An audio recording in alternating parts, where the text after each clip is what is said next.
Mohlahlobi wa dibuka tsa Kane Maluleke o fane ka sephetho sa raporoto ya hae se hlakisang mokgwa o bahlanka ba mmuso ba sebedisang tjhelete tsa setjhaba ka ona.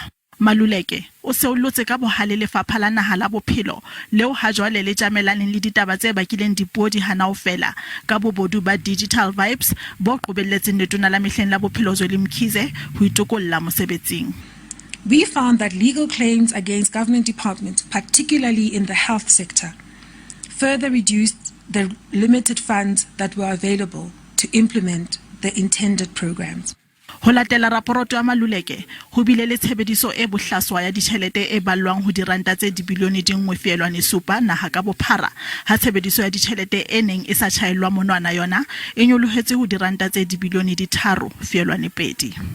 The key service delivery departments of health, education and public works have the poorest financial health of all, and this affects their ability to deliver services to citizens. In total, these departments incurred 90% of all of the unauthorized expenditure I just talked about. Dibuka tsa ditjhelete tsa Development Bank of Southern Africa e leng enngwe ya dikgwebo tsa mmuso di fumanwe di se maphemphe. Maluleke o bolelletse Palamente ha fetiseditse tse ding tsa dinyewe tseo a kopaneng le tsona Lefapheng la Naha la Botjhutjhisi le ho di Hawks.